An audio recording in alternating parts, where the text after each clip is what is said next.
नमस्कार दोस्तों, welcome to learning light. आज हम जानेंगे कि बैंक आपकी होम लोन की एलिजिबिलिटी कैसे कैलकुलेट करते हैं। चाहे आप फर्स्ट टाइम होम बायर हों या नया घर लेने का मन बना रहे हों, यह समझना इम्पॉर्टेंट है कि बैंक आपको कितना होम लोन सैंक्शन कर सकता है और बैंक ये कैसे तय करता है।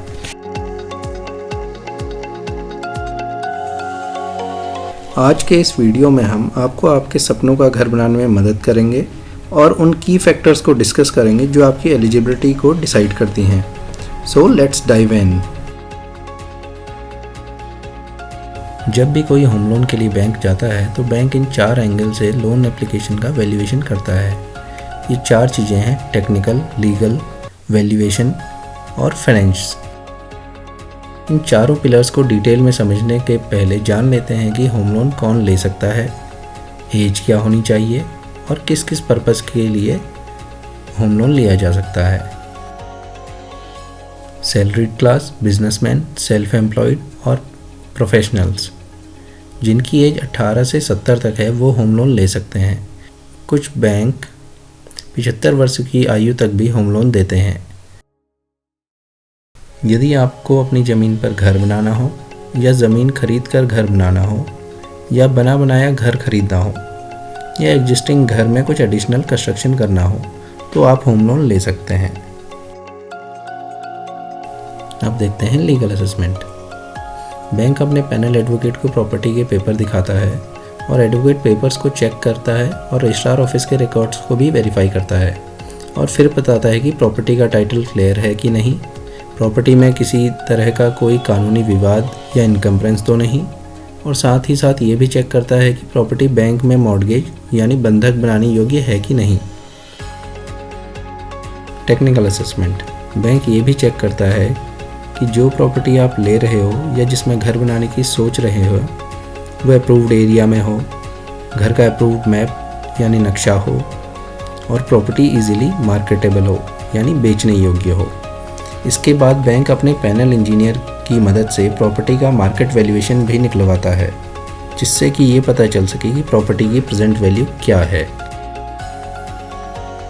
Financial assessment. फाइनेंशियल असेसमेंट में बैंक चेक करता है कि टोटल प्रोजेक्ट यानी घर की कॉस्ट क्या होगी, उसमें से आपका कितना पैसा लगेगा, बैंक कितना लोन देगा और आपकी एलिजिबिलिटी और रिपेमेंट कैपेसिटी क्या होने वाली है।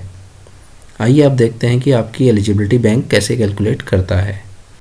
यदि आप सैलरीड पर्सन हैं और आपकी एज 45 से कम है तो बैंक आपकी जो मंथली ग्रॉस सैलरी आ रही है उसका 72 टाइम्स लोन में आपको दे सकता है। यदि आपकी एज 45 से ऊपर है तो आपका जो है ग्रॉस इनकम का 60 टाइम्स आपको होम लोन मिल सकता है। आइए देखते हैं एक एग्जांपल की मदद से। आइए होम लोन की एलिजिबिलिटी को सीखते हैं ठाकुर साहब और उनके 2 बेटे जय वीरू की मदद से। ठाकुर साहब पुलिस से रिटायर हैं और भैया उनकी आती है पेंशन 90,000। जय और वीरू भी गब्बर के यहाँ काम धंधे में लगे हुए हैं, जहाँ से जय को मिलते हैं 78,000 और वीरू को मिलते हैं 80,000। एक दिन रामलाल ने ठाकुर साहब को चैलेंज कर दिया और बोला हवेली बना के दिखाओ तो जानो।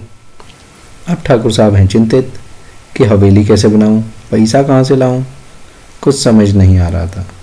तभी बसंती बोली, ताऊ मैं बताऊं तुझे कि होम लोन की एलिजिबिलिटी कैलकुलेशन कैसे होती है। फिर बसंती बोली, देख ताऊ तेरी उम्र है 65, पेंशन आती है 90,000, तो तेरे को लोन मिल सकता है 90 × 60 मतलब 54 lakhs का। और जय की उम्र है 44, उसको सैलरी मिलती है 78,000, तो उसको लोन मिल सकता है 78 × 72 मतलब 56,16,000। और वीरू की एज है 41, उसकी सैलरी 80,000, तो उसको लोन मिल सकता है 80 × 72 मतलब 57.60 lakhs।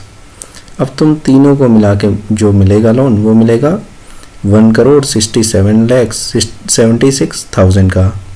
इतने में तू बना ले अपनी हवेली। अब जा जल्दी बैंक और कर ले अपनी कागजी कार्रवाई पूरी।